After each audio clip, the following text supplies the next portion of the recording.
ಬಂಧುಗಳೇ, ಇವತ್ತು ನಾನು ಗ್ರೀನ್ ಚಿಲ್ಲಿ ಪೇಸ್ಟ್, ಹಸಿರು ಮೆಣಸಿನ್ಕಾಯಿ ಪೇಸ್ಟನ್ನು ಅತಿ ಸುಲಭವಾದ ವಿಧಾನದಲ್ಲಿ ಯಾವ ರೀತಿಯಾಗಿ ಮಾಡಬೇಕು ಅನ್ನೋದನ್ನು ತೋರಿಸ್ಕೊಡ್ತಾ ಇದ್ದೀನಿ. ಸ್ಕಿಪ್ ಮಾಡಿದೆ ಪೂರ್ತಿ ವಿಡಿಯೋನ ನೋಡಿರಿ. ಇಷ್ಟ ಆದ್ರೆ ಬಂಧು ಸರ್ಕಲ್ಗೆ ಶೇರ್ ಮಾಡಿರಿ, ಸಬ್ಸ್ಕ್ರೈಬ್ ಮಾಡಿಕೊಡ್ರಿ, ಒಂದು ಲೈಕ್ ಕೊಡೋದನ್ನು ಮರಿಬೇಡ್ರಿ. ಬನ್ನಿರಿ ರೆಸಿಪಿ ಶುರು ಮಾಡೋಣ. ಮೊದಲಿಗೆ ಮೆಣಸಿನ್ಕಾಯಲ್ಲಿರುವಂಥ ಈ ಎಲೆ ಗಿಲಿ ಎಲ್ಲ ಇರ್ತಾವ್ರಿ ಅದ್ರೊಳಗೆ, ಅದೆಲ್ಲ ನೀಟಾಗಿ ತಕ್ಕೊಂಡು ಒಂದು ತಟ್ಟಿ ಒಳಗೆ ಹಾಕ್ಕೊಂಡೇನಿ ರೀ. ಈಗ ಇವನ್ನ ಒಂದು ಪಾತ್ರೆ ಒಳಗೆ ನೀರು ಹಾಕ್ಕೊಂಡಿನಿ ರೀ. ಅದ್ರೊಳಗೆ ಹಾಕ್ಕೊಂಡು ನೀಟಾಗಿ ಇದನ್ನು ತೊಳ್ಕೊಂಡು ಬರೋಣ್ರಿ. ಮಾಡೋದು ಭಾಳ ಸರಳ ಐತ್ರಿ ಇದು. ಆದ್ರೆ ಭಾಳ ದಿವಸವರೆಗೆ ಇದನ್ನು ನಾವು ಸ್ಟೋರ್ ಮಾಡಿ ಇಟ್ಕೋಬೋದು ರೀ. ಮಿನಿಮಮ್ ಅಂದ್ರೆ ಒಂದು 2 ರಿಂದ 3 ತಿಂಗಳು ನಾವು ಫ್ರೆಶ್ ಆಗಿ ಇಟ್ಕೋಬೋದು ನೋಡ್ರಿ. ಇದನ್ನು ತೊಳೆದಿರುವಂಥ ಮೆಣಸಿನ್ಕಾಯಿನ ಸಾಣಿಗೆಗೆ ಹಾಕ್ಕೊಂಡಿನಿ ರೀ. ಹಿಂಗೆ ಮಾಡೋದ್ರಿಂದ ಏನಾಗುತ್ತೆ ರೀ, ಜಾಸ್ತಿ ನೀರಿದ್ರೆ ಅದು ಹೋಗ್ಬಿಡ್ತಂತ್ರಿ. ಈಗ ಇವು ನಾವೊಂದು ಬಟ್ಟೆ ಮೇಲೆ ಹಾಕೊಳ್ಳೋಣ್ರಿ. ಬಟ್ಟೆ ಮೇಲೆ ಹಾಕ್ಕೊಂಡು ಸ್ವಲ್ಪ ಅಗಲ್ ಮಾಡಿರಿ. ಅಗಲ್ ಮಾಡಿ ತುಂಬು ತೆಗಿರಿ. ನೀವು ಅನ್ಕೋಬೋದು ತುಂಬು ತೆಗೆದ ಮೇಲೆ ಕೂಡ ತೊಳಿಬಹುದಲ್ಲ ಅಂತ. ಹಾಗೂ ತೊಳಿಬೋದು ಬಂದಗಳೇ. ಹಂಗೆ ತೊಳೆಯೋದ್ರಿಂದ ಏನಾಗುತ್ತೆ ರೀ, ನಮಗೆ ಜಾಸ್ತಿ ಟೈಮ್ ಹೋಗುತ್ತೆ ಒರೆಸಾಕ ಇಲ್ಲ ಆರಾಕ. ಹಿಂಗೆ ಮಾಡೋದ್ರಿಂದ ನಾವು ತುಂಬು ತೆಗಿಯೋಷ್ಟು ಹೊತ್ತ ನಾವು ಡ್ರೈ ಆಗ್ತಾವ್ರಿ. ಅದಕ್ಕೋಸ್ಕರ ನಾನು ಮೊದಲು ತೊಳೆದ ತುಂಬ ತಕ್ಕೊಂಡಿನಿ ರೀ. ಈಗ ಇದನ್ನು ನೀವು ಟೈಮ್ ಇತ್ತಂದ್ರೆ ಹಂಗೆ ಅಗಲ್ ಮಾಡಿ ಫ್ಯಾನಿನ ಕೆಳಗೆ ಬಿಡ್ಬೋದು ರೀ, ಆರ್ತಾವ್ರಿ ಅವು. ಇಲ್ಲ ನಮಗೆ ಟೈಮ್ ಇಲ್ಲ, ನಾವು ಇಮಿಡಿಯೇಟಾಗಿ ಮಾಡ್ಕೋಬೇಕಂದ್ರೆ ಮ್ಯಾಲೊಂದು ಬಟ್ಟೆ ತೊಗೊಂಡು ಒರೆಸ್ರಿ ಹಿಂಗೆ ನೀಟಾಗಿ.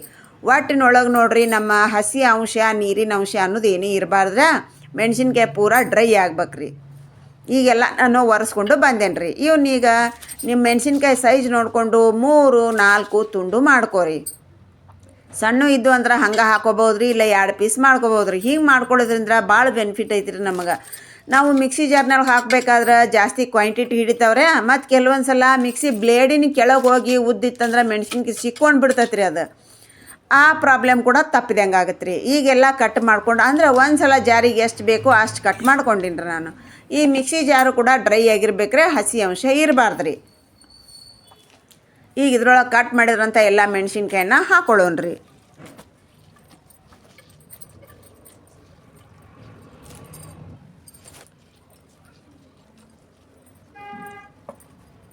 ನಿಮ್ಗೆ ಬೀಜ ಬೇಕು ಅಂದ್ರೂ ಹಾಕೋರಿ. ಖಾರ ಕಮ್ಮಿ ಬೇಕಂದ್ರೆ ಬೀಜ ಹಾಕ್ಕೊಳಕ್ಕೆ ಹೋಗಬೇಡ್ರಿ. ಇದ್ರ ಸ್ವಲ್ಪ ಜೀರಿಗೆ ಹಾಕೋತೀನಿ ರೀ. ಸ್ವಲ್ಪ ಉಪ್ಪು ಹಾಕೋರಿ. ಜಾಸ್ತಿ ಉಪ್ಪು ಹಾಕ್ಕೊಳಕ್ಕೆ ಹೋಗಬೇಡ್ರಿ. ಜಾಸ್ತಿ ಉಪ್ಪು ಹಾಕೊಂಡ್ರೆ ಏನಾಗತ್ತೆ ರೀ, ನೀರು ಬಿಡುತ್ತಲ್ರಿ, ಅದೇನಾಗತ್ತೆ ರೀ, ಕಪ್ಪಾಗತ್ತೆ ರೀ. ಈಗ ಇದನ್ನು ತರಿಯಾಗಿ ರುಬ್ಕೊಂಡು ಬರೋನು ಬರ್ರಿ. ರಿವರ್ಸ್ ಪಲ್ಸ್ನೆಲ್ಲ ರುಬ್ಬಾಕ್ರಿ.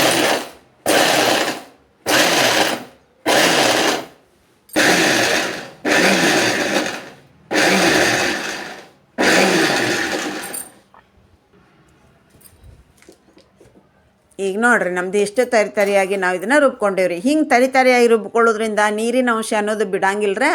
ಭಾಳ ದಿವಸ ಫ್ರೆಶ್ ಆಗಿ ಇಷ್ಟ ಹಸಿರಾಗಿ ಇರ್ತೈತೆ ರೀ. ಅದು ನಾವು ಒಂದೇ ಡೈರೆಕ್ಷನ್ ಒಳಗೆ ಇಟ್ಟರೆ ಏನಾಗತ್ತೆ ರೀ, ಅದು ಪೇಸ್ಟ್ ಆಗಿಬಿಡ್ತೈತೆ ರೀ, ಮುದ್ದೆ ಆಗತ್ತೆ ರೀ. ಅವಾಗ ನೀರಿನ ಅಂಶ ಹೊರಗೆ ಬಿಡ್ತೈತೆ ರೀ ಭಾಳ. ಅದು ಭಾಳ ದಿವಸ ತನಕ ನಮ್ಗೆ ಫ್ರೆಶ್ ಆಗಿ ಇರೋದಿಲ್ಲ ರೀ. ಈ ಬಾಟಲು ಜಾರು ಡಬ್ಬಿ ನೀವು ಎದ್ರಾಗನ ಹಾಕೋಬೋದ್ರೆ ಅದು ಕೂಡ ಡ್ರೈ ಆಗಿದ್ದಿರ್ಬೇಕು ರೀ. ನೀಟಾಗಿ ತೊಳ್ಕೊಂಡು ಕ್ಲೀನ್ ಮಾಡಿದ್ದಿರ್ಬೇಕು ರೀ, ಡ್ರೈ ಆಗಿರ್ಬೇಕು ರೀ. ಅದ್ರೊಳಗೆ ಇದನ್ನು ಹಾಕ್ಕೊಳಕತ್ತೀನಿ ನೋಡಿರಿ. ಹಿಂಗೆ ಮಾಡ್ಕೊಳ್ಳೋದ್ರಿಂದ ಭಾಳ ಬೆನಿಫಿಟ್ ಐತ್ರಿ ನಮಗೆ. ನಾವು ಅಡುಗೆ ಮಾಡಬೇಕಾದ್ರೆ ಬೇಗನೆ ಆಗತ್ತೆ ರೀ ಕೆಲಸ. ಮತ್ತು ಇದಕ್ಕೆ ನಾವು ಮೆಣಸಿನ್ಕಾಯಿ ಅದು ಹೆಚ್ಕೊಳ್ಳೋದು ಮಾಡೋದು ಅವಶ್ಯಕತೆ ಬೀಳಲ್ರಿ. ಇದನ್ನು ಒಂದು ಎಷ್ಟು ಬೇಕಷ್ಟು ನಾವು ಖಾರ ಅಡಿಗೆ ಹಾಕೊಂಡ್ಬಿಟ್ರೆ ಆಯ್ತು ರೀ. ಹಿಂಗೆ ಮಾಡಿ ಇಟ್ಕೊಳ್ಳೋದ್ರಿಂದ ಅರ್ಧ ಟೈಮ್ ಕೂಡ ನಮ್ಗೆ ಸೇವ್ ಆಗತ್ತೆ ನೋಡಿರಿ.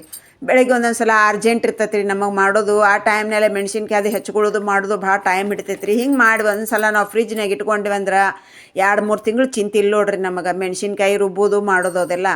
ಇದನ್ನು ನೋಡಿರಿ, ರೊಟ್ಟಿ ಬಿಸಿ ರೊಟ್ಟಿ, ಚಪಾತಿ, ತಾಲಿಪಟ್ಟ ಎಲ್ಲದ್ರ ಜೊತೆಗೆ ನಾವು ಇದನ್ನು ಒಂದಿಷ್ಟು ಉಪ್ಪು ಹಾಕ್ಕೊಂಡು 2 ಚಮಚ ಎಣ್ಣೆ ಹಾಕ್ಕೊಂಡು ತಿನ್ಬೋದು ರೀ.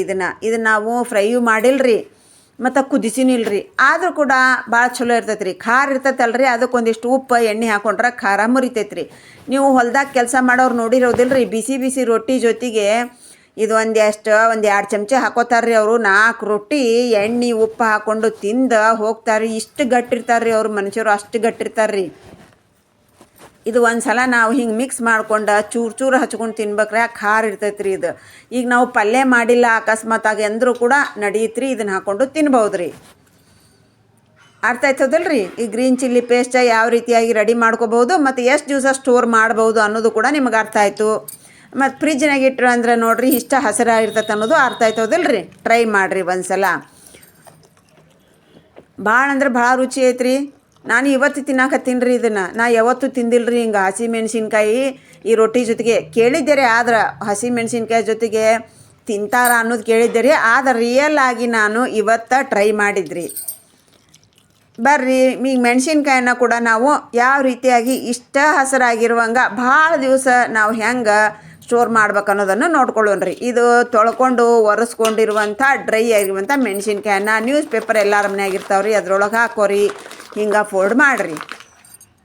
ಪೂರ ನಮ್ಮ ನ್ಯೂಸ್ ಪೇಪರ್ನೊಳಗೆ ಮೆಣಸಿನ್ಕಾಯಿ ಅನ್ನೋದು ಕವರ್ ಆಗ್ಬೇಕ್ರಿ. ಒಂದು ಪ್ಲಾಸ್ಟಿಕ್ ಕವರ್ ತಗೋರೆ ನೀಟಾಗಿರೋದು, ಅದ್ರೊಳಗೆ ಹಾಕಿ ಹಿಂಗೆ ಕಟ್ಟಿ ಫ್ರಿಜ್ನೊಳಗೆ ಇಟ್ರಿ ಅಂದ್ರೆ ನೋಡಿರಿ ಇದು ನಮಗೆ ಭಾಳ ದಿವಸವರೆಗೆ ಇಷ್ಟ ಫ್ರೆಶ್ ಆಗಿರ್ತೈತೆ ರೀ. ಅದು ನಾವು ಯಾವಾಗ ಬೇಕಂದ್ರೆ ಅವು ತೆಗಿಬೇಕ್ರಿ ಮತ್ತು ಹಂಗೆ ಕಟ್ಟಿಡ್ಬೇಕ್ರಿ. ಈಗ ಇನ್ನೊಂದು ಪ್ರೊಸೀಜರ್ನ ತೋರಿಸ್ತೀನಿ ಬರ್ರಿ. ನಾನು ಒಂದು ಡಬ್ಬಿ ತೊಗೊರೆ, ಸೇಮ್ ರೀ ಇದನ್ನು ತೊಳ್ಕೊಂಡು ಒರೆಸ್ಕೊಂಡು ನೀಟಾಗಿ ಡ್ರೈ ಆಗಿರುವಂಥ ಮೆಣಸಿನ್ಕಾಯಿನ ಹಾಕ್ಬೇಕ್ರಿ. ಇದ್ರೊಳಗೆ ಪೇಪರ್ ಹಾಕ್ರೆ ಕೆಳಗೆ ಒಂದು 3-4 ಪದರ ಡಬ್ಬಿ ಒಳಗೆ ಹಾಕಿ ಮೆಣಸಿನ್ಕಾಯಿ ಹಾಕಿರಿ. ಅದ್ರ ಮ್ಯಾಲೆ ಕೂಡ ಹಿಂಗೆ ಪೇಪರ್ ಹಾಕಿರಿ. ಹಿಂಗೆ ಹಾಕೋದ್ರಿಂದ ಏನಾಗತ್ತೆ ರೀ, ನಮ್ಮ ಫ್ರಿಜ್ನೊಳಗೆ ಇಟ್ಟಾಗ ನೀರು ಬಿಡ್ತೈತಲ್ಲ ರೀ, ಅದು ಮೆಣಸಿನ್ಕಾಯಿಗೆ ಹೋಗಂಗಿಲ್ಲ ರೀ. ಈ ಪೇಪರ್ ಎಲ್ಲ ಅಬ್ಸರ್ವ್ ಮಾಡ್ಕೋತೈತೆ ರೀ. ಆವಾಗ ನಮ್ಮ ಮೆಣಸಿನ್ಕಾಯಿ ಅನ್ನೋದು ಫ್ರೆಶ್ ಆಗಿರ್ತೈತೆ ರೀ. ನಾವು ಇವಾಗ ಹೊಲದಾಗಿಂದ ಕಿತ್ಕೊಂಡು ಬಂದೀವೇನೋ ಅನ್ನೋಷ್ಟು ಫ್ರೆಶ್ ಇರ್ತೈತೆ ರೀ ಭಾಳ ದಿವಸವರೆಗೆ. ಈಗ ನೋಡಿರಿ, ಈಗ ಮುಚ್ಚುಳ್ಕಿಗೂ ಹಿಂಗೆ ಮ್ಯಾಲೆ ಪೇಪರ್ ಹಾಕೋರಿ. ಹಾಕ್ಕೊಂಡು ಇದನ್ನು ಮುಚ್ಚಿಡ್ರಿ. ಹಿಂಗೆ ಹಾಕೋದ್ರಿಂದ ಏನಾಗತ್ತೆ ರೀ, ನಮ್ಮ ನೀರಿನ ಅಂಶ ಅನ್ನೋದು ಏನಿರ್ತೈತಲ್ಲ ರೀ ಎಲ್ಲ ಪೇಪರ್ ಅಬ್ಸರ್ವ್ ಮಾಡ್ಕೋತೈತೆ ರೀ, ಮೆಣಸಿನ್ಕಾಯಿ ಹೋಗಕ್ಕೆ ಕೊಡಂಗಿಲ್ಲ ರೀ. ಈಗ ಹಿಂಗೆ ನೋಡಿರಿ ಎಲ್ಲ ನಾವು ರೆಡಿ ಮಾಡ್ಕೊಂಡು ಹೋಗ್ದಲ್ಲ ರೀ. ಇದನ್ನು ನಿಮ್ಮ ಫ್ರಿಜ್ನೊಳಗೆ ಎಲ್ಲಿ ಪ್ಲೇಸ್ ಐತಿ ಅಲ್ಲೇ ಇಡ್ಬೋದು ರೀ, ಸ್ಟೋರ್ ಮಾಡ್ಬೋದು ರೀ. ಇದನ್ನು ಡೋರ್ನೊಳಗೆ ಇಡ್ಬೋದು ರೀ, ನಾವು ಶೆಲ್ಫ್ನೊಳಗೆ ಇಡ್ಬೋದು ರೀ. ಡೋರ್ನೊಳಗೆ ಜಾಗ ಇಲ್ಲ ರೀ ನಮ್ದ್ರೊಳಗೆ, ಏನೂ ಕೊಡಂಗಿಲ್ಲ ರೀ. ಹಾಗಾಗಿ ಇಲ್ಲಿ ನೋಡಿರಿ, ಇಲ್ಲಿನೂ ಇಲ್ಲರಿ, ನೋಡಿಕೊಂಡು ಪ್ಲೇಸ್ ಮಾಡ್ಕೊಂಡು ಇಟ್ಕೋಬೋದು ರೀ ಇದನ್ನು. ಇಲ್ಲಿ ನೋಡಿರಿ, ಈಗ ಸೊಪ್ಪಿಂದೊಂದು ಕವರ್ ತೆಗ್ದಿನ್ರೆ ನಾನು. ಹಿಂಗೆ ಅದ್ರೊಳಗೆ ಇಡ್ರಿ. ನಿಮ್ಗೆ ಎಲ್ಲಿ ಪ್ಲೇಸ್ ಐತಂದ್ರೆ ಅದ್ರೊಳಗೆ ಇಡ್ರಿ. ಇಟ್ಟು ಡೋರ್ ಮುಚ್ಚಿಬಿಡ್ರಿ. ಈಗ ಮರುದಿವ್ಸ ನಾನು ತೆಗೆದ ತೋರಿಸ್ತೀನಿ ರೀ ನಿಮಗೆ. ಒಂದು 2-3 ದಿವಸ ಒಂದೊಂದು ಸಲ ನಾವು ಮೆಣಸಿನ್ಕಾಯಿ ಯೂಸ ಮಾಡಿರಂಗಿಲ್ಲ ರೀ. ಅವಾಗ ಏನಾಗುತ್ತೆ ರೀ, ಭಾಳ ಹಸಿ ಇರ್ತೈತೆ ರೀ ಅದು. ನೀವು ಒಂದು ಎಲ್ಲೇನೋ ಹೋಗಿದ್ರಿ ಅಂದ್ರೆ ಒಂದು ವಾರ ತನಕ ಬಿಟ್ಟರು ಕೂಡ ಏನಾಗಂಗಿಲ್ಲ ರೀ. ನಂತರ ನಾವು ಅವಾಗ ಇದನ್ನು ಹಿಂಗೆ ಮುಚ್ಚುಳಿಗೆ ತೆಗೆದು ಒರೆಸ್ಬೇಕ್ರಿ. ನಾನು ಮರುದಿವ್ಸ ತೆಗೆದು ತೋರ್ಸಕತ್ತೀನಿ ಅಲ್ರಿ, ಜಾಸ್ತಿ ಹಸಿ ಇಲ್ಲರಿ ಅದು. ಎಷ್ಟು ಹಸಿ ಇರಲಿ ರೀ, ನಮ್ಮ ಹಸಿ ಅನ್ನೋದು ಎಲ್ಲನೂ ನಮ್ಮ ನೀರಿನ ಅಂಶ ಎಲ್ಲನೂ ಪೇಪರ್ ಅಬ್ಸರ್ವ್ ಮಾಡ್ಕೊಂಡ್ಬಿಡ್ತೈತ್ರ. ನಾವು ಭಾಳ ದಿವಸ ಬಿಟ್ವಿ, 3-4 ದಿವಸ, ವಾರ ದಿವಸ ಹಂಗೆ ಬಿಟ್ಟಿವಿ, ಮೆಣಸಿನ್ಕಾಯಿ ಯೂಸ ಮಾಡಿಲ್ಲ ಅಂದ್ರೆ ಪೇಪರ್ ಭಾಳ ಹಸಿಯಾಗಿರ್ತಾವೆ ರೀ. ಅವನ್ನ ಹಂಗೆ ಬಂಡಿ ಮೇಲೆ ಹಾಕ್ರೆ ಡ್ರೈ ಆಗ್ತಾವ್ರಿ ಅವು. ಈಗ ನೋಡಿರಿ ಮೆಣಸಿನ್ಕಾಯಿ ಅಷ್ಟು ಫ್ರೆಶ್ ಆಗಿರ್ತಾವೆ ಅಂಥೇಳಿ. ಈಗ ಡ್ರೈ ಆಗ್ತದಲ್ಲ ರೀ ನಮ್ಮ ಪೇಪರ್. ಈ ಡ್ರೈ ಆಗಿರುವಂಥ ಪೇಪರನ್ನು ಆ್ಯಸ್ ಇಟ್ ಈಸ್ ಮೊದಲು ಹೆಂಗೆ ತೋರಿಸಿನಿ ರೀ ಹಂಗೆ ಹಾಕಿಡ್ಬೇಕ್ರಿ ನಾವು. ಹಂಗೆ ಹಾಕಿ ಹಿಂಗೆ ಮತ್ತೆ ನೋಡಿರಿ ಮುಚ್ಚಿ ಫ್ರಿಜ್ನಾಗ ಇಟ್ಬಿಡೋದ್ರಿ. ಹಿಂಗೆ ಇಡೋದ್ರಿಂದ ನೋಡಿರಿ ಭಾಳ ದಿವಸ, ಒಂದು 2-3 ತಿಂಗಳಂತರ ಆರಾಮಾಗಿ ನಾವು ಇವು ಮೆಣಸಿನ್ಕಾಯಿ ಯೂಸ್ ಮಾಡ್ಕೋಬೋದು ರೀ. ಹಗಲೆಲ್ಲ ನಮ್ಮ ಮಾರ್ಕೆಟ್ಗೆ ಹೋಗೋ ಅವಶ್ಯಕತೆ ಇಲ್ಲ ರೀ. 1 ತಿಂಗಳಂತರ ಇಷ್ಟ ಫ್ರೆಶ್ ಆಗಿರ್ತಾವ್ರೆ. ಆಮೇಲೆ ಸ್ವಲ್ಪ ಹಣ್ಣು ಹಾಕ್ಕೊಂತ ಬರ್ತಾವ್ರಿ. ಅರ್ಥ ಆಯ್ತದಿಲ್ಲ ರೀ. ಟ್ರೈ ಮಾಡಿರಿ. Thanks for watching. ಬಾಯ್.